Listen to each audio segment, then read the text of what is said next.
Mimi napendanga 6 inch, at least hiyo nasikianga inanigwara vizuri. But kuna huu mwenye anakuanga na 8.5. Huo sasa ananiharibingi cause anatumanga nirudi back ole daktari wangu wa kienyeji. So mimi ukiniambia unataka pusi nakwambianga it's okay. Tunaongea bei, tunaamua tunaenda nini raw ama tunatumia nini CD. But mostly watu hupenda raw.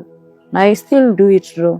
Tunaeka simu pale, I record myself, nikidance, nikijidara, nikishika clit, nikirap pia. Kuna wengine pia napenda uonyeshe nano leo. Nimegonjeka sana huku chini and siwezi manage tena. Cause lazima uko ndafakiwa na nimegonjeka huku chini. Hata si mtu yenye sasa inaleta shida, I can't do it. Siwezi enda kupea mtoto wangu story ati nimekosa sina. I must have the money na nitatumia anyway. Watu kama mimi tuko ready to change. Wow. Yenyewe hakuna shida.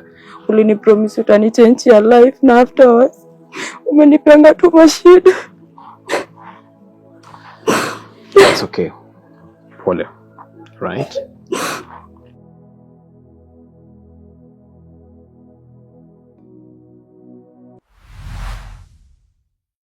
Hello guys, karibu ndani ya Tales by Titus za 254 nyumbani kwa amazing stories za leo hii. Unaniona niko maeneo fulani, niko ndani ya ghetto. Jinsi unavyoniona ni nyumba kidogo, ni ya tuseme ya udongo, na kando kumewekwa hizi ni cartons, kumewekwa magunia, alafu chini kuna mattress, kuna mahali ambapo wanapikia, maisha ya ghetto tu. And this is the first ghetto ambayo nimeingia, na nimeingia kwa nyumba ambayo ni za changa ama niseme za udongo, na hapa ndipo tutakuwa tukitoa story yetu siku hii ya leo. Kindly ukiweza kuisikiza hiyo story, isikize, manake we listen, we hear, but we don't judge. Wacha wanadada waweze kufunguka, watueleze ni yapi hayo ambao wanapitia. And today tuko na dem mmoja, mimi namjua kwa jina kama anaitwa Lina. Lina, yeah.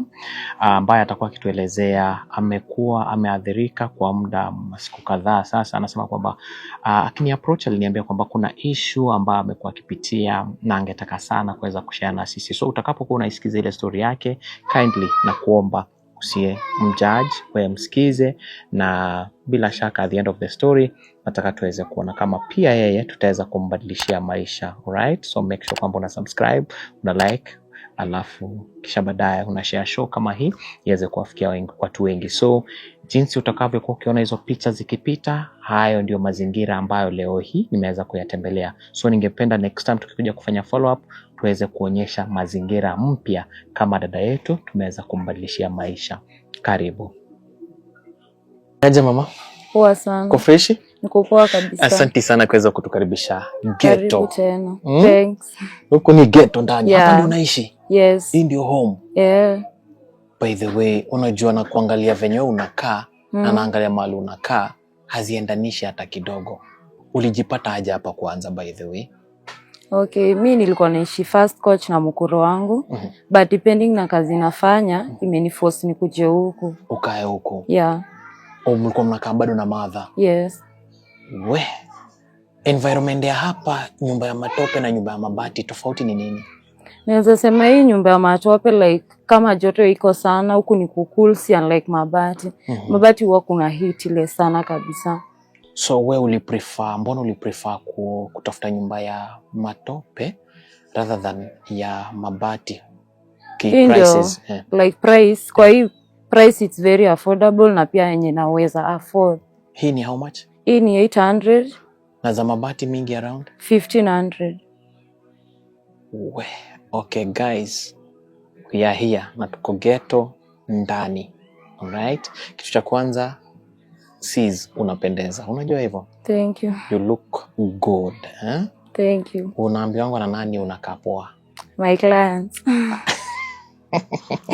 Even my mom, like even people around, wananiambianga nakaa smart. By the way, unakaa dem fulani wa TikTok, sitamtaja. Najua watu wanasikiza. I'm sure she's beautiful. Kuna dem fulani alitrend sana. Hadi wakati tukianza kuchat na yeye nilifikiria ni yeye. Ndio nikakuta ni wewe. Alitrend sana na picha zake zilitrend sana pale kwa mtandao. Sitasema ni nani, but you look alike, Thank you. Na kuona uko na tattoo ngapi by the way? I have 5 tattoos. Nini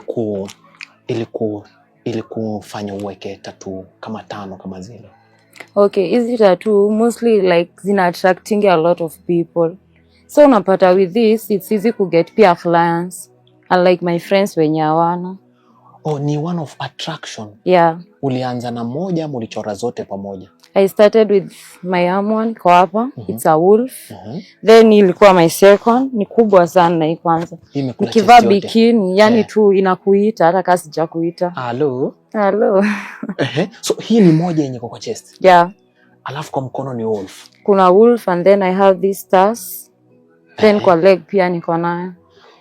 Tuanze na wolf. Wolf inamaanisha nini kwako? Yeah, like wolf kitu li inspire nayo, it's a strong animal, like iko na ambitions and yani naweza sema je ni kitu strong because I believe I'm a strong woman and I know. Yeah. Chest nayo my body is a flower. Yani like nasema mti ya maua. Like it venye ina attracting bees, pia mimi na attract my clients, pia people around me. The way maua ina attract bees. Yeah. That is the same way wewe kuchora tattoo una attract clients. Yeah. Umesema uko na ingine stars. What do stars mean? Like niko na nyota mzuri bado still. Nyota yako bado inang'aa kabisa. Umesema uko na ingine kwa mguu. Yeah. Inamaanisha nini? Mguu ni tribal. Like I'm proud to be a Kenyan. Tukaiza. Aya. Na uko na pin hapa kwa mapua. Yes. Maybe kwa nini uliweka hiyo na hukuweka kale kadogo? Ni tofauti ya kale kadogo na hii ni nini kwako wewe? Cause this one like kwa klabu ina shiningi sana. So unapata pia kind of kuna watu wanapenda maridadi za uso. Nikipiga makeup yangu hapo safi, pin lazima niweke cause pia it's part of my beauty. So how many pins do you have? Masikio nimetoboa yote, though sijaweka piercings. Zote? Yeah. So ikifika wakati wa kazi naziweka usiku. Yeah. But next wangi. This is my identity. Identity meaning? Like hii ndo naweza nijua nayo mostly. For me napenda hii piercing sana. And venye unaona it's an arrow, I pin them to their hearts. Hadi nakupata. Ati nini? Ni arrow. It's a sign of an arrow, yeah. Okay. Yote 9 tumesahau mpaka kujikaribisha. Kwa majina kamili mimi najulikana kama Titus Lusega na niko happy sana kuweza kunikaribisha hapa home. Jua tu without alafu wewe una applying makeup, si ndio? Yeah, ikifika time. Yes. But for now let me just tell you, you're naturally beautiful the way you are, okay? Oh, thank you. So jifeel, smile na tupea pia sisi tumaini la maisha, okay? Yes. So nataka kwa mtu ambaye anakutazama uweze kutueleza majina kamili ni nani, umezaliwa wapi, ukalelewa wapi, a life ilianzaje ukiwa mdogo kuja kujikuta tu vitu zimeanza kwenda venye huko unafikiria mama. Karibu. Thank you very much. Ningependa kusalimia kila mtu ananisikiza. Mimi naitwa Lina Wanjiru and nimegrowia Grogon B, that is Korogocho. Nimesoma up to form 4 but nikiwanga form 3 life iligeukanga so hard cause mamangu ameitulia as a single mother. Shida zilinipush, so nilipatananga na ubeshte yangu. Alikuanga na buy drink kwa klabu, anategea wasie sasa wanakam. So pia mimi akaniintroducing. Venye aliniintroduce pia mimi I used the same technique for some months. Inaweza sema ilikuwa poa, but kuna hii third term nikiwa form 3. I can't forget, nilikuwa 19 years. So nilipatananga na mjamaa kwa hiyo klabu. Venye tu tumezea ni kukaa tunatega hivyo. So this man alinipromising atanishughulikia, like atakuwa there for me. Akanipromise hadi venye atanichangeia life, like anitoe huku ghetto anipea better life. Mimi nikakubalingi. Alikuwa anaishi Kasarani Santom. Tukaendanga na yeye. From there tumefikanga tu hivi kwa keja. Here from nowhere after 20 minutes wase wamekaa maboi wawili. Walikuwa Nigeria, they took advantage of me na hapo ndo nilijipata nimefunguliwa hadi simu tu. Wait, pause, reload, turudi nyuma. Yeah. Pole for that. It's okay. That time ulikuwa form? Nilikuwa form 3. Okay, turudi. tunataka kujua ni kwa nini ukiwa shule ndio ulianza maybe life ya home, background ya home kidogo, juu niko sure maybe hiyo ndio ilikulead kuweza kujikuta maybe umeanza kufanya hivi. Tukirudi nyuma kidogo, background ya home, mama alikuwa na hasolaje ndio uweze kukula, ndio uweze kwenda shule, maybe dada alikuwa, so that tufikie kwa hii point mambo yako inakuja kuharibika. Mamangu ametulia as a single mother, ameishi kuzungusha magunia, even hata hiyo school fees was a problem. Like alikuwa anang'ang'ana sana, so ilibidi hadi mimi ni show up for my family, cause singemwacha tu yeye mwenyewe anang'ang'ana na mimi. Well, me there niko busy nasoma, nafanya nini, singeweza. So mom akizungusha magunia, yeye ndiye alikuwa anatafuta fees yako kwenda shule. Mzee wetu alikufa kitambo sana. Aliniachanga nikiwa 8 months. So mom ndo amestruggle like na sisi all the way. Yeah. Okay. Naam, so turudi hapa shule. Wakati unakuja kuanza, okay, wewe ulikuja kujijua, maybe umegrow, boyfriend wako wa kwanza kabla ufikiane na huyu jamaa ambaye alikwambia atakuweka. Boyfriend wako wa kwanza ambaye maybe ndio kukubreak ile virginity, kukuintroduce to the world. Ilikuwaje? Wewe ulikuja kujijua ukiwa which class maybe? Nilianza kudate nikiwa class 8. Nilikuanga boarding school. Then from there nilichukuanga day school because singezana na boarding school. Sikuwa hata napata shopping that time nikiwa hata primary. So nika prefer it's better day school, hata naezaenda shots na narudi kwa nyumba. So ukiwa day school ulikuwa ushaanza game ya shots? Yeah. Is this the only person your friend mwenye alikufunza game ya shots? Hapana. Niko na wengi, hata wengine they do video calls, pia I was introduced. Wait. Tuko tu hapa shule, hatujasonga tutoke shule, right? Yes. Kabla ukutana na hawa jamaa ambao ni wanaijana nini, ulikuwa ushaanza kwenda shots? Yes. Nilikuwa naenda once, like naweza sema ikuwa ndani ya damu yangu. Like nilikuwa nafanya tu na ama boyfriends wa area. Mostly kwanza nilianza hizo shots nikiwa home. Boyfriend wangu wa home alikuwa ananipea 200. So siwezi sema that was love cause alikuwa ananitumia tu openly. Na hivyo ndo nijipatanga hadi nimeshika ball. Ukianza kupewa do? Yeah. Alikuwa anakupea do ndio mnakacheza? Yes. Cause pia uko kinenge like hujakula na unaona do hapo. So mimi ilibidi tu nimekubali tutamza huyo boy.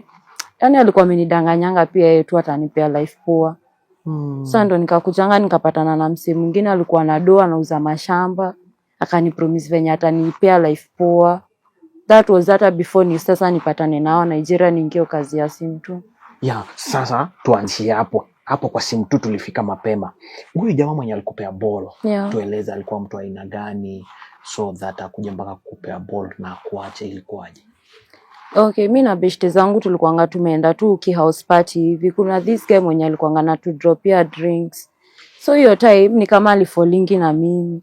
Akaniambia venye amenipenda, venye atanitekea. But little did I know kumbe msee pia alikuanga tu na mambo zake mingi. He had 2 wives. Akanipeanga ball nikajipatanga even nilikuwa third wife. Mtoto wangu wa kwanza ni wake wa 4. Mtoto wako wa kwanza? Ni wake wa 4. Na then ali step out on me, hata ndo aliniforce nianze kazi ya prostitution. Yo, ulikuja kujuaje kwamba huyo ni mtoto wako wa kwanza kwake akiwa mtoto wa 4 upande wa kwake? Nikiwanga na ball nikiwanga 6 months, nilipatananga na mama mwingine akaniambia by the way niliona una post mwanaume mwingine. Unajua mwanaume kweli? Mimi nikasema mbona si ni mtu wangu? Akaniambia acha kuambia like he is already married. Na hata si bibi mmoja, kuna bibi wawili mbele yako. Hiyo kitu ilini break. Even niliendanga huko Jangi kwenda kutoa hiyo ball. Nilipelekwa na beshte yangu. So nikuanga hapo kwa hiyo chemistry, walinipea dawa nyingine niweke hapa chini ya mdomo. Mimi nikachukuanga hiyo dawa, but before nimeze nikakolingi mamangu cause that time I was staying with my mom. Nikamkolingi nikamwambia yenyewe mimi najua nimekukosea. Yani nimekubreak heart, najua hata kitu nitakwambia itakuvunja zaidi. So mi yenyewe nilipata ball na imekuwa 3 months imekuwa nikificha. But kuna venye nimeona before hata nitoe it's better niongee na wewe in case of anything wewe tutakuwa na mimi hapo. Wewe ndio unaweza kanisikiza like you are my second god. na nipoa nikueleze everything that is happening to my life. So mama kaniambianga tu niachane nayo first nikuje home. Venye nilienanga home aliniongeleshanga kaniambia please hakuna haja utoe ball. Mtoto wa kwanza mtu wa atoi. Cause unaweza tu upatwe yani wale wasichana wa mayai moja. So I had to stick with that pregnancy hata nikiwa form 4 tu. It's okay. It shall be well. Okay? Yes. Yes. And that's why we are here, right? To listen to you. Okay? Yes. And I know very well God is on your side. Sawa sawa. Thank you very much. Aya. So nataka turudi sasa hapa form 3. So ulikuja kupata mtoto wako wa kwanza ukiingia form 4. Ulikuwa unafanya exam ukiwa na mtoto? Yeah, nilifanyanga kiwanga 7 months. Cause nilipatanga ball 2020. Na hiyo time corona ilikujanga. So ilinipea break nikaenda nikazaa tu vizuri. Up to date. Do you love your son? Very much. Unampenda? Hiyo ndio reason hata ya mimi cause mostly nimekuanga suicidal, niko na ile stress. Na imagine nilizalia mtu ako more than capable kuraise mtoi wake but ali step out on us, force nifanye vitu zenye. Yani naweza sema tu ni life. Is he still alive? Yeah, he's still alive. Alini blocking kwanza hata. Kabla tuendelee sana, ukiangalia hii kamera, nini ambacho unaweza taka kumwambia? Naweza taka tu kumwambia mahali popote huko Jose. Hata sifai kutaja jina lako but yenyewe hakuna shida. Ulini promise utani change your life na afterwards umenipanga tu mashida. It's okay. Pole. Right? And tu mahali popote wewe uko juu wenyewe Greg bado anakuhitaji sana. Alright. Turudi kwa story. Kaza kamba, alright? Yes. So, turudi pale jamaa alikuja akakupata, akakupeleka Kasarani, Santon. Na huku unajua kwamba mahali alikuwa anakupeleka kulikuwa na majamaa wengine. Tuanzishie. Sasa mlipatanaje? And then mlikuwa mmesikizana how much? Ndio kufika kwa nyumba, situation ya nyumba ilikuwaje ndio ukuje upate mpaka mambo imebadilika? Jamaa alinipatanga tu kama mimi nimetulia kwa Bookland na kunywa tu drink yangu.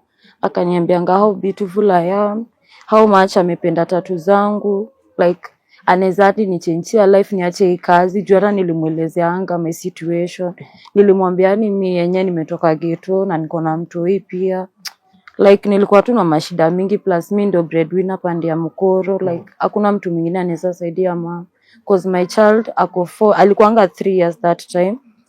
Na mama yangu pia ako na firstborn. Na firstborn wetu amepotea kwa madrugs. Like haezi to help. So unapata alikuanga bigiwa huko Boma but with time bro yangu nikaa tu tuseme alipotea. So jamaa akanipromisingi venye atanichangeia life, atanitoa ghetto. Like life yangu itakuwa better, sitakuwa na go to the street anymore.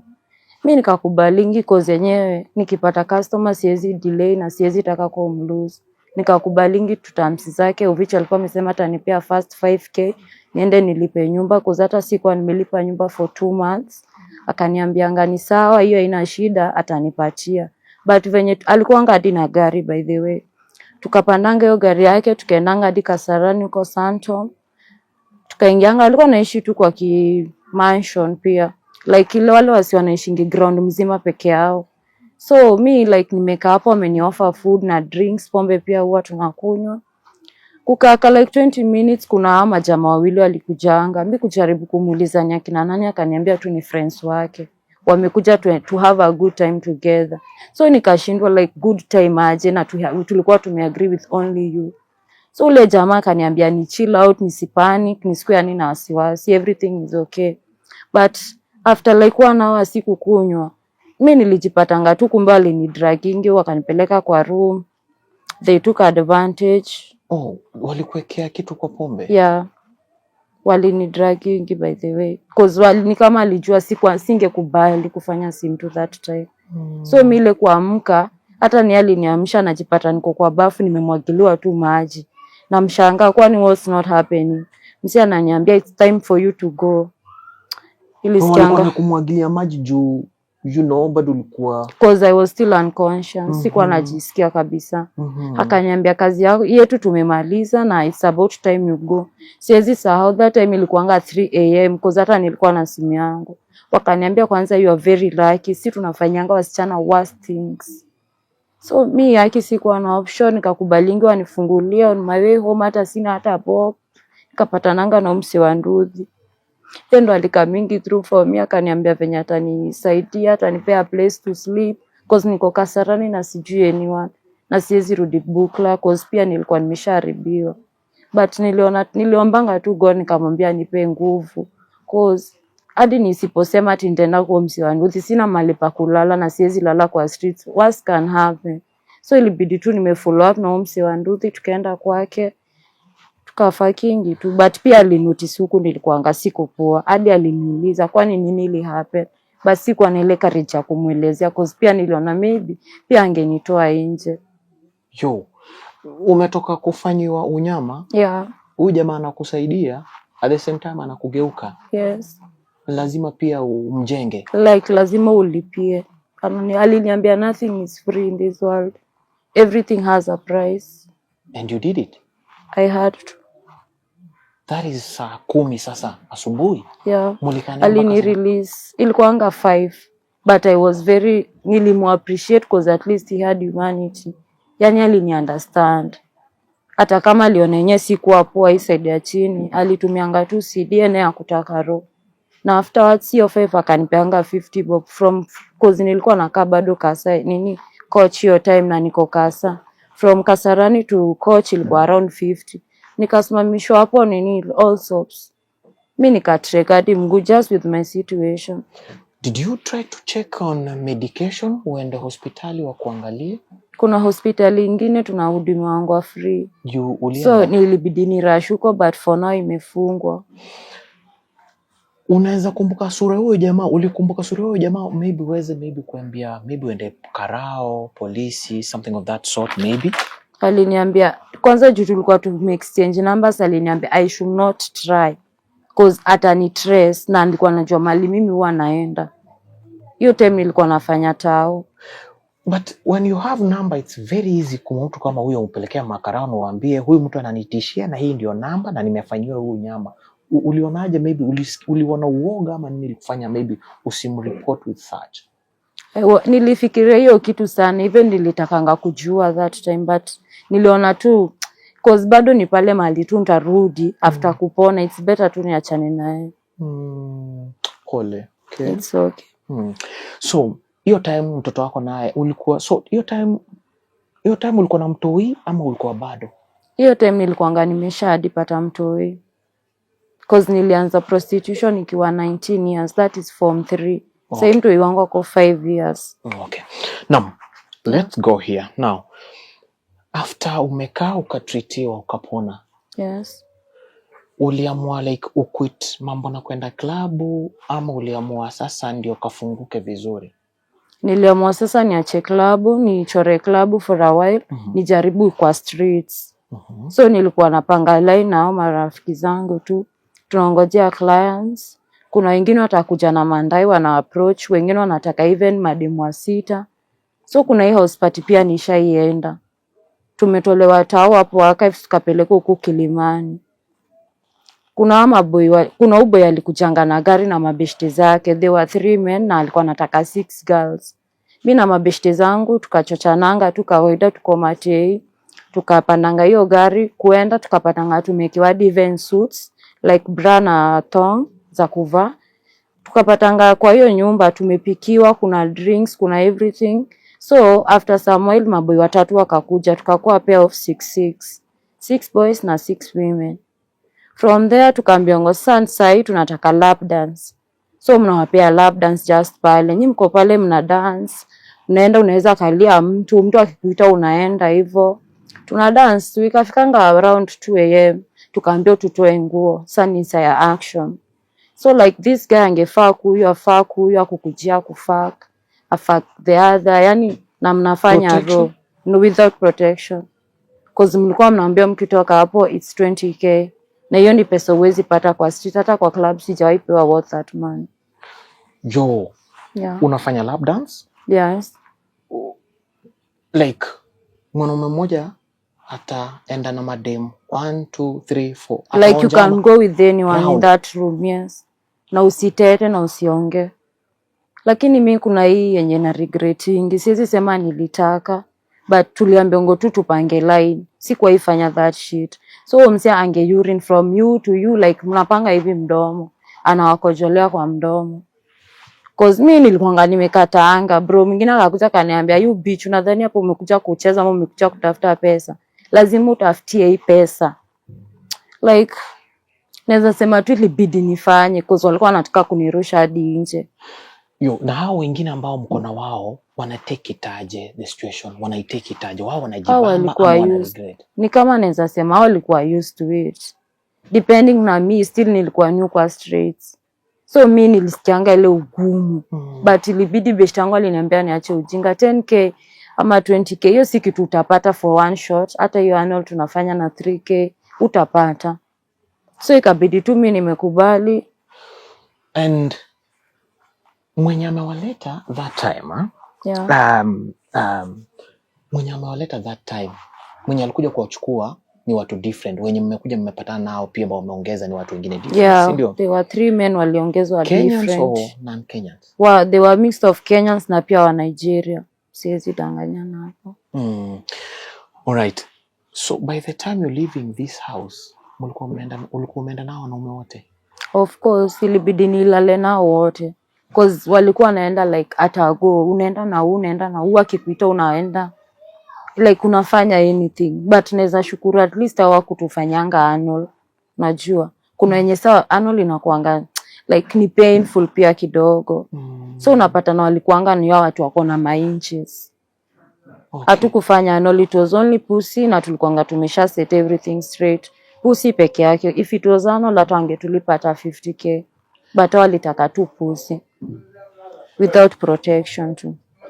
Na hii time by the time they are doing this wamekunywa. Yeah. Mmelewa nyinyi wote? Yes, of course. Si wote tuko drunk. Pia wengine tunatumia na wanatumia bangi. Kama mimi nilikuwa natumia hii ndovu. Ndovu ni edo? Ni kitu mtu anaweka hapa. It's like a tobacco nini. Not in form of smoking, but unaweka hapa. So mimi naekanga hiyo ndovu. Ama anaweka velo. Kuna pia ingine classic inakaanga kai serviette. Inaitwa velo. Unaiweka hapa chini. Inaleta steam. Like you can do anything bila kufeel anything. And the time you are in this house, mwili wako uko aroused. How do we call it aroused? Uko aroused. Mwili imekubali kwamba nitaenda nao wanaume wote. Okay, unajua pale si venye wewe unataka, ni kitu imekupeleka pale. Na mimi nilijua mission yangu ni kupata pesa. So I had to. Because hata tangu nianze job sikuwahi pata hata client ananipea 10k shika. That was 20k, lazima ningekubali. To every terms, without protection. Iko sawa. Raw. Yeah, raw. Nyama kwa nyama. Nyama kwa nyama kabisa. Mingine pia mna suck dick hapo. Mna wa BJ. Then kuna this nigga hata alikuwa anataka annual ku BJ wala kumlambe. But best yangu yeye ndo alikuwa anafanya hiyo, mimi naye. So kila mtu alikuwa na fetish yake. Yeah, unapata yani tuseme like uko na mimi sai. The next 30 minutes we have another woman. Ni kama tunasambuliwa na kila mtu. Na ni kwa nyumba, sitting ama bedroom ama hii kitu inafanyika live? Ilikuanga sitting, mali television iko. Mnaekewa mapono tu hapo nyinyi mko kuwatch. Yani kitu ina make horny, then sauti ngoma imekuwa kaa yote. Tulikuwa kwa screen hapo.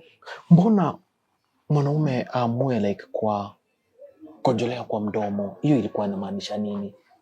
Yeah, hata mimi nashangaanga like what the hell was that?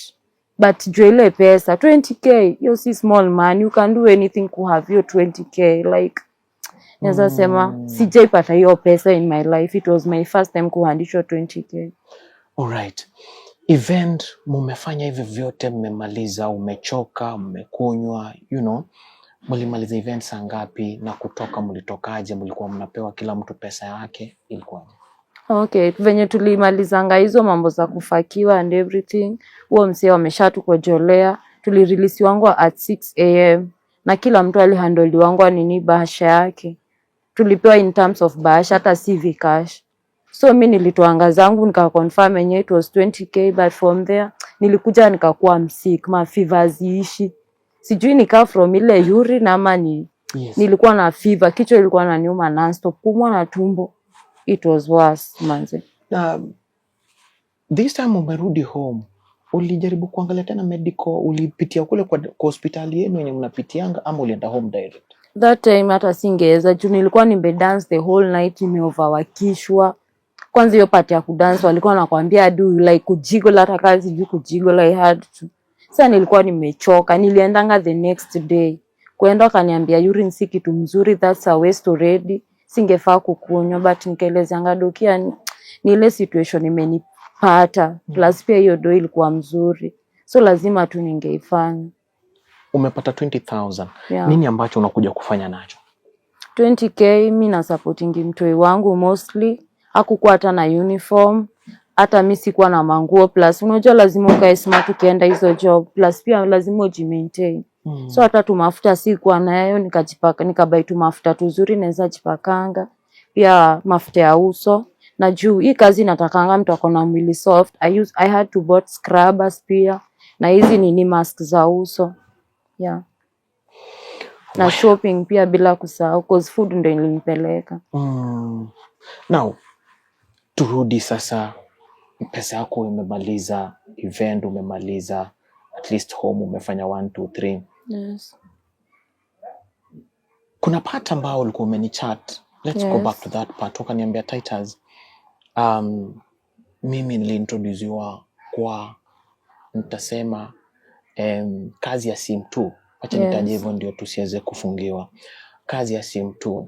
Na unasema kwamba hiyo kitu haijai kutoka, hiyo kitu ndio imekuwa ndio kazi yako mpaka kwa sasa. Huo ndio ujumbe wewe mwenyewe uliniandikia. Na ukaniambia tufanye story yako, unataka kuelezea zaidi ilikuwaje. Okay? Na mambo na nitasema YouTube wasinifungie jamani. Mambo na sim 2. Nani alikuintroduce? Na je, by the time unaanza sim 2, nini ilikuwa imekusukuma sana? Okay, naweza sema from wale wa Nigeria kunifak, hao ndo waliniintroducingi kwa sim 2 already. So hiyo kitu hata venye nilienda ule daktari wangu wa kienyeji aliniambia lazima tu nikuwe naweka na itakuwa poa, and it's more convincing niendelee nayo. Cause hata nisipofanya nasikianga kuchikuna sana huko nyuma. So unapata ile kufaa kinanisaidia, inanipea relief. Nika venye unasikianga kujikuna, it's a must uchikuna. Usipojikuna venye hiyo kitu ina disturb, that's how venye hiyo kitu ilikuwa inani disturb. So ilibidi tu niendelee nayo. Okay, sorry to ask. Yes. Unasema ilifika point usipofanya anal sim 2 uwezi survive. Yani unasikia huko. Yani siko poa ile completely. I need it. Ni kama tu venye nakwambia, nika allergy reaction, lazima tu sikie kujikuna. So unapata hii kinanizia the way. At least nasikianga niko more confident na bado niko poa. Naweza endelea. Then anal, it's more expensive kushinda pussy. Pussy it's 500 but anal inakuanga 3k. So nikasema it's better hii. Na tena juu nishaanzishwa. Mbona nijiweke ati sitaki. Na it's more convincing pia hata kwa ground. Cause mostly pia mabeshte zangu wanafanya pussy. Na wengine anal. Anal tuko 3. So unapata kwa anal, kuna more clients. Cause wanasemanga anal ni tighter kushinda pussy. So inani favor to some extent, na feel iko sawa, I'm more confident with it, niko sawa kabisa. Na pia inanipea dopo, juu ni 1 shot 3k. 1 shot 3k. Yeah. In your career, nitaita career juu sasa ndio kama ilikuwa kazi. Yes. Ulianza kupata kuna customers ambao wanapenda sim 2? Yes, hadi niko na my personal customers. Wenye wananitanga out calls pia. Wengine pia anaweza amua anachukua room, bo unaenda tu. Hizi ma BNB tu za kawaida ama normal room. Yenye hakuna anything ndani, ni tu kitanda na ka dustbin. Na towels hizo, hivyo. Aya.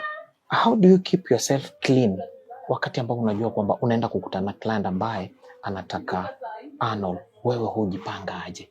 Okay, mi mostly natumianga hizi dawa za kienyeji. Juu unajua Arnold pia ukifanya sana kuna venye ina loosen. So natumianga dawa ya kienyeji najiosha na maji ya chumvi pia kidogo.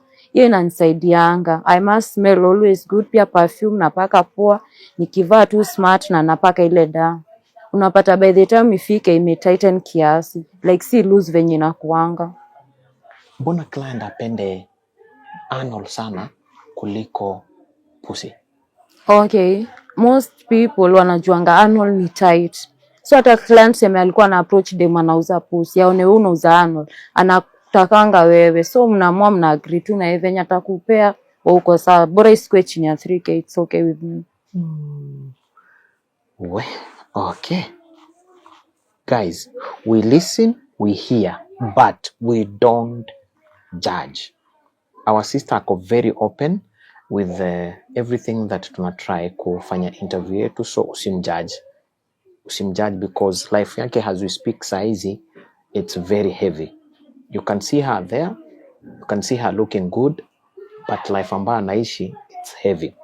Now sis, Yes. turudi hapa kwa clients. Ulikuja aje kupata clients ambao mpaka saizi unasema kwamba kuna clients wale ambao ni personal, walijuaje na wao huichukuliaje? Na je, okay, tuanzie walijuaje na wao huichukuliaje, ndio nikuuliza maswali mengine hapa. Okay, mostly clients huwa wajudge because they are there for what they want. And ni poa kama unapeana the requirements they need. If una kama useme mtu anataka Arnold, yeye hapendi Pussy, kunapatana pia na some gays. Like one of my customer, he's a gay. Unapata huo boy, maybe time chali yake ako busy, ananitanga out call. Anaishi Lavington. Then ananiambianga like, yeye anapenda Arnold more than Pussy. Even though it's a woman, anaweza nifanyia tu Arnold. And I'm okay, unipea kwanza 4k, hata esi wa 3k. Cause ni out call. How many close ama wale ambao unaita personal clients ambao uko na wao? Uko na wangapi? Sasa niko na only 5, ndo nimemanage kushikilia na kupata. Cause pia unajua hii kazi, wengine wana step out like they go. Unapata amepata huo best yako, then best yangu anambamba kummiliko. So inabaki mimi nabaki tu na wale loyal, but if you are loyal mimi naweza kufanyia hata na 2500. So in 5 clients ambao uko na wao, hao 5 clients, niko sure kwamba kuna wale ambao akikuita unakuanga na uoga kiasi. Nasema hey huyu. So swali yangu ndio inakujia hapa. Yes. Hawa jamaa wote wamebeba mzigo same ama wako na mizigo tofauti? Wako na different. Kaa kuna mwenye mimi napendanga 6 inch, at least hiyo nasikianga inanigwara vizuri. But kuna huu mwenye anakuanga na 8.5. Huo sasa ananiharibingi cause anatumanga nirudi back ule daktari wangu wa kienyeji.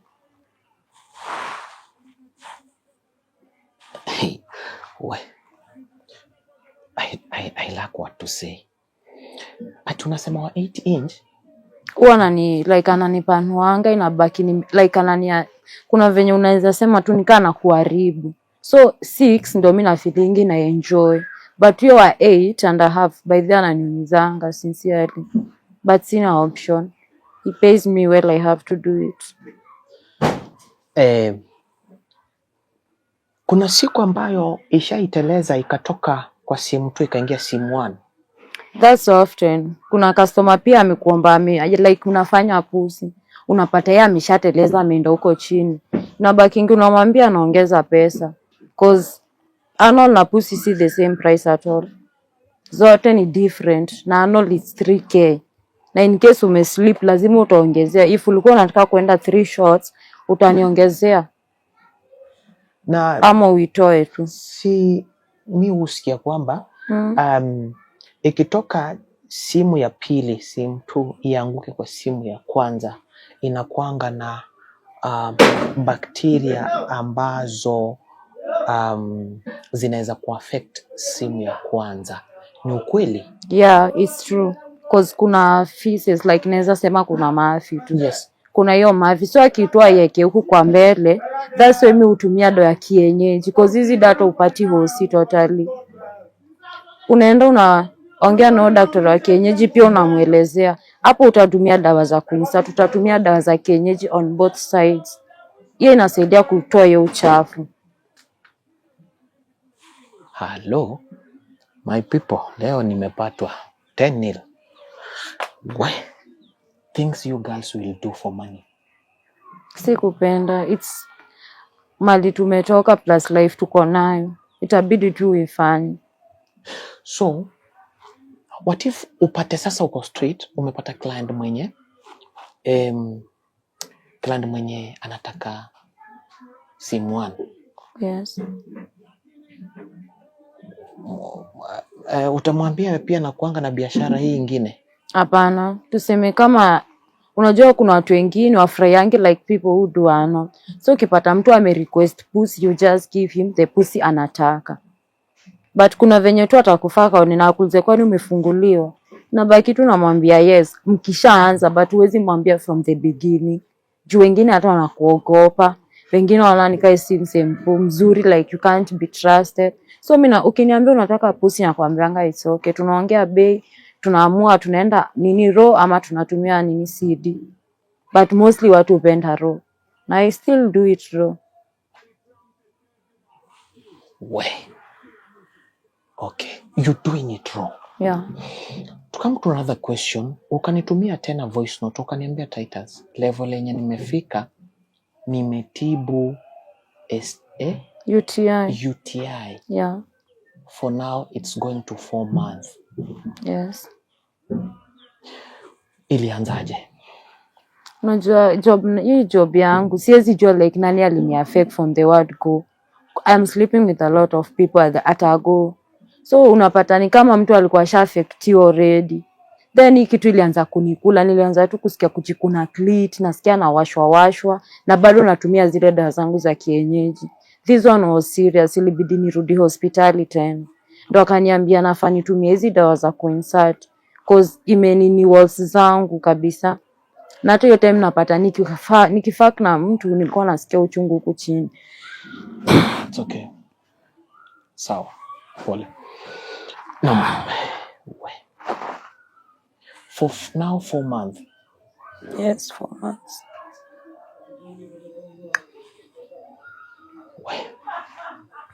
My people, hizi story unasikianga mpaka unachoka. Now, sai imekuwa affect. Unasikiaje? Juu, the thing you called me uniambia Titus come, mi naumia, nimefikia mwisho. Unasikiaje?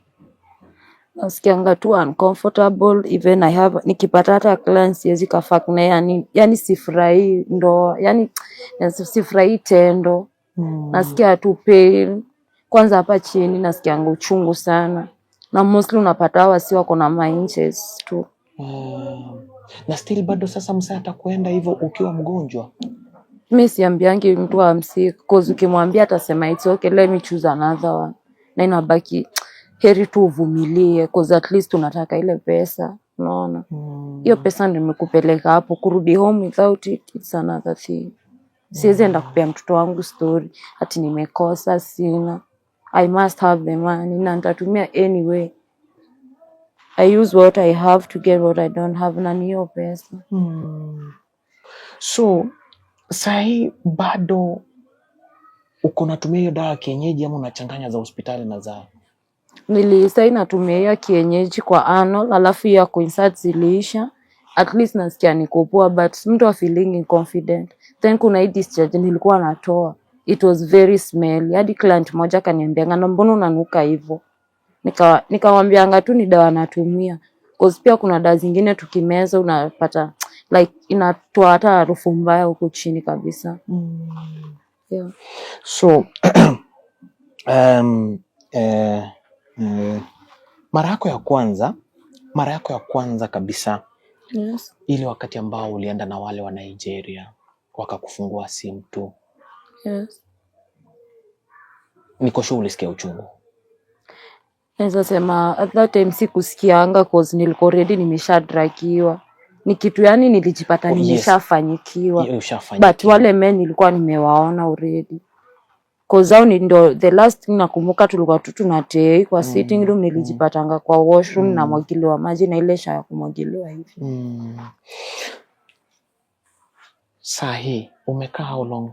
Umeacha kwenda street sahi ama bado unaenda as we speak saizi?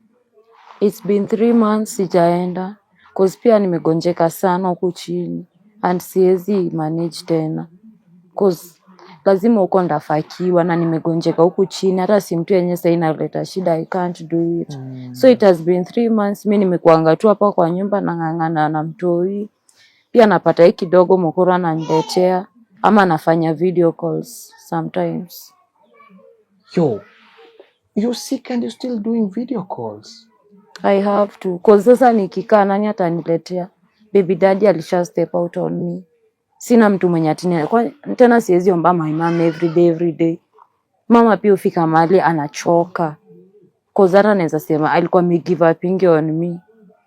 That's why mimi nikasema acha tu nijaribu na tafuta video calls. Nikipata mtu atakata nipe 200 na mnyongesha, mimi am good. Bora tu siku isonge. Unanyongesha aje mtu? Okay. Na tunaeka simu pale. I record myself, nikidance, nikijidara, nikishika clit, nikirap pia. Kuna wengine pia napenda uonyeshe nano leo. Naonyesha ass spank. Like najionyesha tu how flexy I am hivyo. Nikudance tu. Nikana kuseduce. And then you send the video? Yeah, and then I send the video. Anakulipa how much? Mostly, Wakenya wanapeanga mtu 300, but naweza sema wazungu ndo huko na deals poa. Cause anaweza amua hata kutumia $10.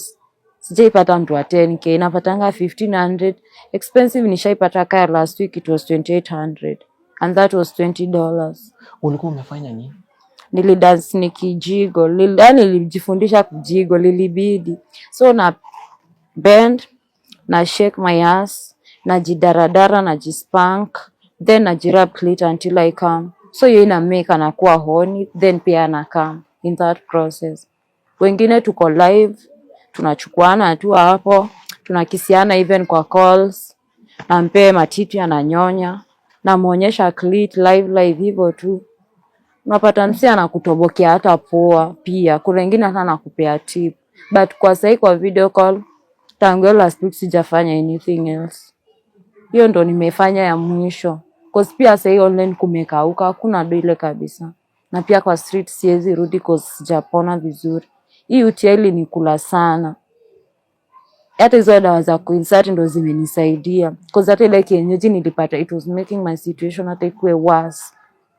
Nikaambia hiyo si dawa mzuri na sifai hata kutumia, but mimi najua inanisaidia. So some extent hata unabishananga tu na daktari because you know what's good for your body. Na kitu inakufavor ndo utatumia. But for now, sijakuwa for the street in 3 months, nimekuwa tu home, najifikiria tu, searching for a better life. Okay. Kuna kitu, my people, I want you to tell me in comment section. Hii issue ya sim 2, is it spiritual? Ni kitu very spiritual ama inakuangaje? Because today our sister, she's trying to tell us jinsi kwamba anasema kwamba imefika point anaona sim 2 iko more better as compared kwa sim 1. Ama nadanganya? Hapana. It's more better because it's even more expensive. One shot 3k, pussy one shot it's 500. Hiyo ni mara ngapi? Mara 4 ama ni mara 6? Mara 6 ya pussy. So I prefer no, hata kama sometimes utapata mtu ako na dick kubwa mwanzo anakuumiza hata na kuharibu, lakini ajali. Yako there for the enjoyment na you are there for the money. So inabidi umefanya tu. Cause pia nikirudi home mimi sitapea mtoto wangu story, sitamwambia baba sina nimekosa. Mimi mwenyewe niko njaa. Sijalipa nyumba, I have bills, niko na school fees. Lazima tu nitaifanya. At least is my way of living pia. Hata kana kwa still na depression, but mimi natakanga tu yani nikwe that happy soul, unajua? Nisikuwe na stress. Tena nisianze kujifikiria hizo ni nini mimi wanafanya. Cause nikianza kujini ni hivyo na feeling suicidal na sipenangi kuwa najeka na a bad mood hata nikienda job hivyo. But for now nimeisimama nimeisimama tu cause nataka kwanza at least nipone. Do you mean say as we are doing story, Yes. tuseme mtu akatokea saa hii na anataka kusaidia, do you mean unatoka street? I can. Juu ya mtoi wangu manze. Ushaitamani kutoka street? Kabisa. Wewe unafurahia kwenda street? Sikupenda. Streets naenda kutafuta a living enye sina huku ghetto. So huko kwa masmart unapata hata kama mtu anakutumia ama hata kama mtu anataka kukufuck, regardless of the dick size, uko there for the money, ni yako there for the body and satisfaction. So I just do it. We, pole. It's okay. Hapa hivi sisi tunasikiza. Maybe niweze kukuuliza, umekuwa ukiwatch stories zetu, nini ilikupea courage na confidence ya kuweza kunifungukia roho yako na kuniambia Titus, this is what I'm going through? Nini ilikupea hiyo courage kuweza kunifungukia? Mbona usifungukie mtu mwingine? Okay, the reason as to why nilikufungukia, kwanza nashukuru sana umekaa hapa leo kuniona. Si watu wengi wanakupeanga hiyo chance, but nashukuru sana at least uliamua kunifeel from my story.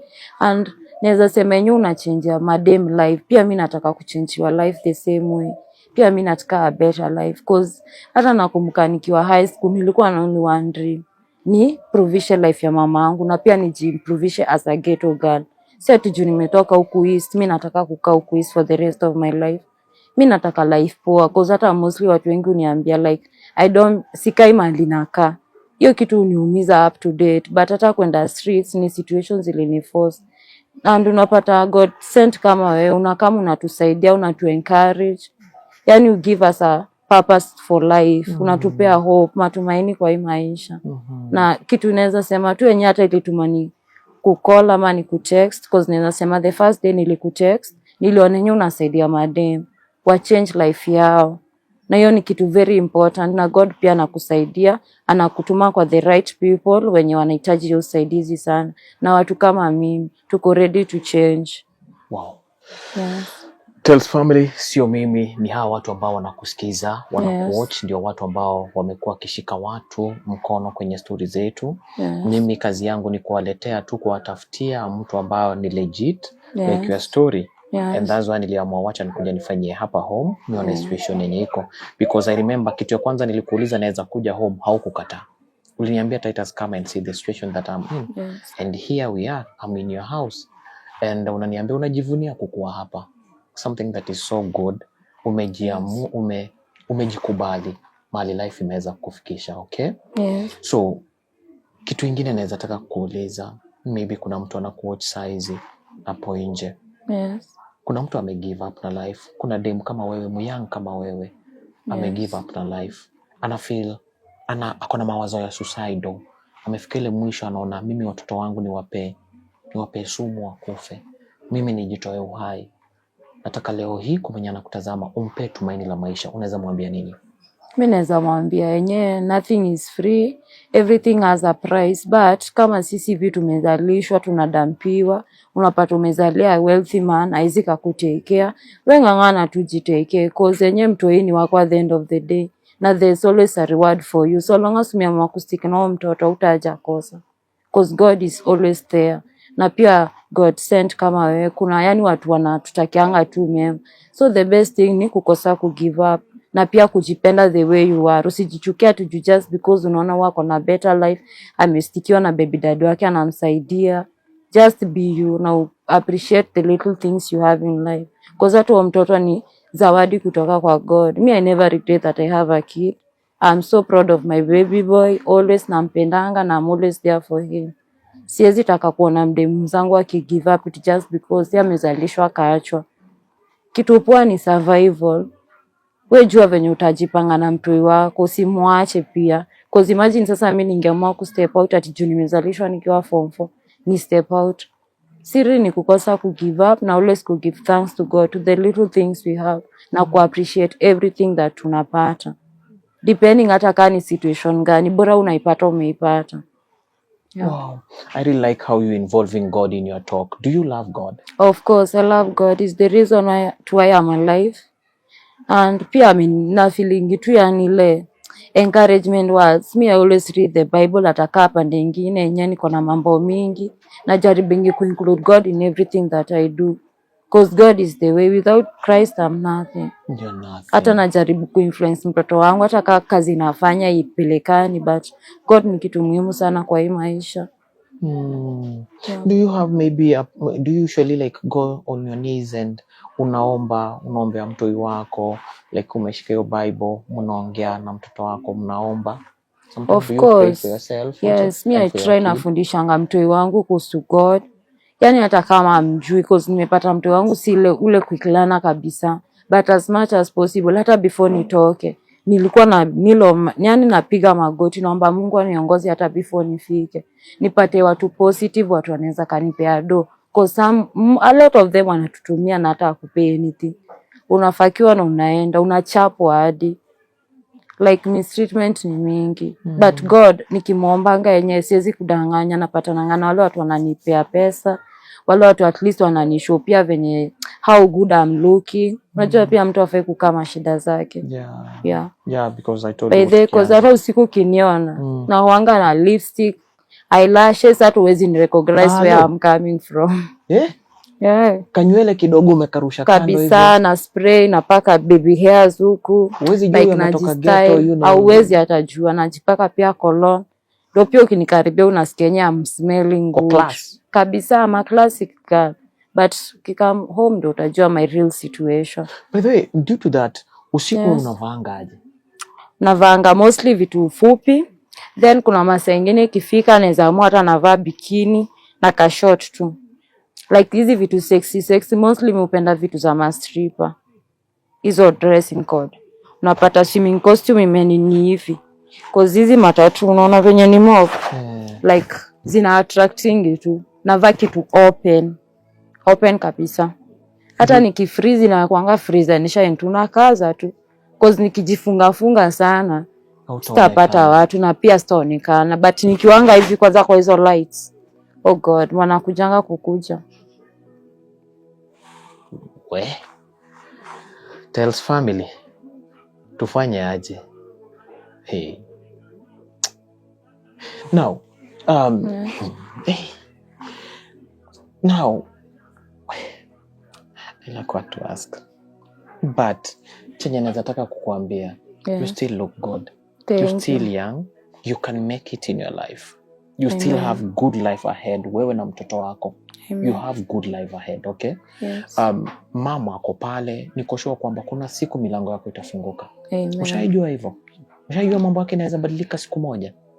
That one siwezi kudanganya. Mimi na surviving tu, sijai kwa na like hiyo hope, like nasema naweza sijai taka, yani sijai hata naweza sema aje. I believe in God, hivyo tu ndo mimi naweza sema. Lakini uonangi ati mazuri inaweza tokea. Unaonanga tu sasa ni mwisho. Naonanga tu street life, maybe it's my best option. But today tukiamua utoke street, utatoka? Naweza toka. Kwanza naweza furahia at least nipeleke pia mtoto wangu shule poa. Wakati umekuwa ukipata ngato do, ushaijaribu kuset up tu biashara kidogo, unaweka hata afadhali uweke kaanguke? Ushaijaribu vitu kama hizo? Of course, nimejaribu perfumes, nimejaribu viatu. I've seen on your status. Yeah, still I'm trying perfumes, but hata hakuna customer ameniitisha. Hata kama sina na market, tunaenda kwa shop na piga picha, if you want it, mimi naenda nachukua kwa hiyo shop, bora umelipa, ama naongea tu na mwenye shop na kuletea. But sincerely sijapata hata customer mmoja. So kama mtu saizi akaamua anataka kukuchangia life kidogo, nini ambacho saizi cha kwanza unaweza taka kuchangiwa? Mimi naweza omba tu wenyewe nipate job, like nikuwe na, siwezi sema nyumba ni necessary, cause najua nikipata kazi itakuwa easy for me hata kujilipia bills, kutekea mtoi wangu, kujitekea even myself, na at least nijaribu kujiponesha huku chini. Cause still I have the pain. Kama sasa nasikia tumbo hapa uchungu. Hata najua mali nimekaa nimeshawet already. Okay. Now, let's say ushaifikiria kitu maybe like kusomea kitu fulani, ushaitamani kufanya course fulani kwa maisha yako? Of course. I had dreams nikiwa high school. Ulikuwa unatamani kufanya nini? Nilikuwa nataka kuenda cosmetology na pia hairdressing. Nikuwe sana wafanya full makeup. Hata sasa hivi hufanya mabeshte zangu, basi siwezi sema ama profession. Ni ile tu kienyeji. But at least nafanyanga yenye nakaa fiti. So hiyo ujuzi naweza taka kuongezea cause mimi napenda story na beauty. Kurembesha madem, bridal makeups, hizi ma ceremonies pia napenda. Hiyo ndio kitu nimeishi tu kutamani all my life. But sikupata chance. Cause nilizanga tu kama nimeanza kuhustle hivyo. Yani nilizaa nikiwa form 4. Hata nikifanya KCSE my child was 7 months hapo. Tena unapata umeenda daru machiti pia like naweza taka tu pia mimi nisaidie madem. Cause once nimepata hiyo knowledge ya kwa beautician, ndafunza hata madem wengi wa ghetto wenye hawajui. Wenye wamepotea kwa drugs, maybe jusi kila mtu anafanya what I'm doing for survival. Kuna wengine sawa wanatumia jaba hivyo wako tu. So haona jaribu pia miku pass the wisdom to them. Okay. Yeah. Wapate something enye iko kwa mkono. Unajua kitu iko kwa mkono ni poa sana. Yani ya talent iko kwa mkono yako. It's worth the price. Wow. Yeah. Since you know that the talent ambayo iko kwa mkono wako is worth the price and I really appreciate kuweza kushare na sisi story yako. Yes. Kitu cha kwanza ndakuambia kama unampenda Mungu zidi kumuomba Mungu.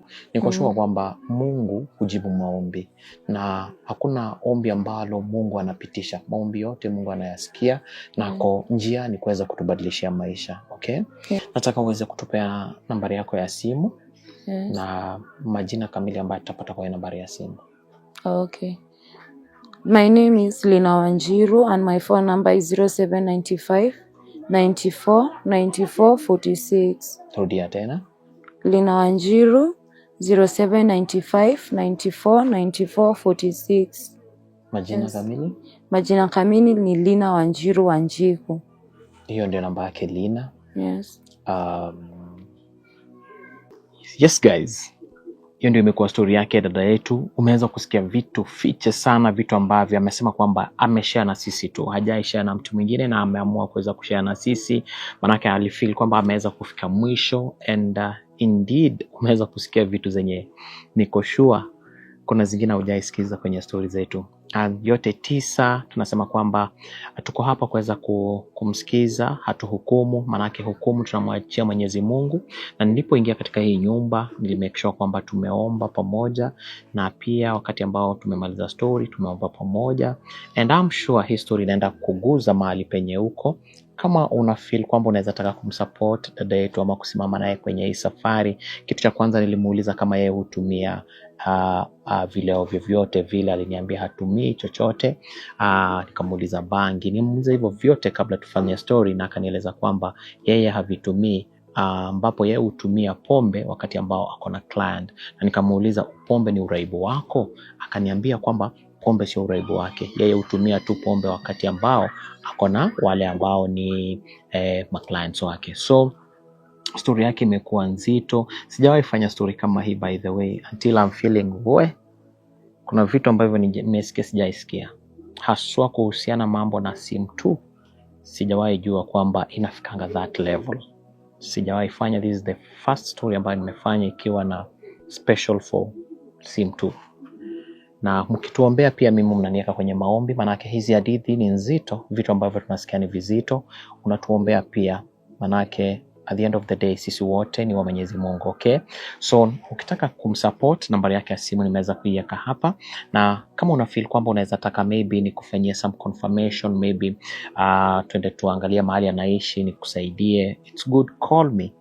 Just confirm from me, itakuwa vizuri sana niweze kupeleka mahali anaishi. Itakuwa vizuri pia for your security purpose, manake mahali niko sio kuzuri, ni very dangerous by the way. Mahali niko, lakini kwa uwezo wake Mwenyezi Mungu na maombi yako wewe kama mtazamaji wangu, niko sure kwamba wewe ndio umeniweza kunifanyisha nikaweza kufika hapa leo hii. Okay? So nambari yangu ya simu ni 07 48 12 45 97. 07 48 12 45 97. Hiyo ndio nambari yangu ya simu. Kama unataka kushare story yako, this is the correct moment you can do so. Ama kama kuna anything you want to inquire, hiyo ndio nambari yangu ya simu. Asanteni sana kwa wale wote ambao wameungana nasi kuanzia mwanzo, katikati na hadi tamati. Story yake tumeweza kuifikia mwisho. Tukutane kwenye next episode. Nikiwa mitani ya mabanda. Kwambia it's heavy. Bye.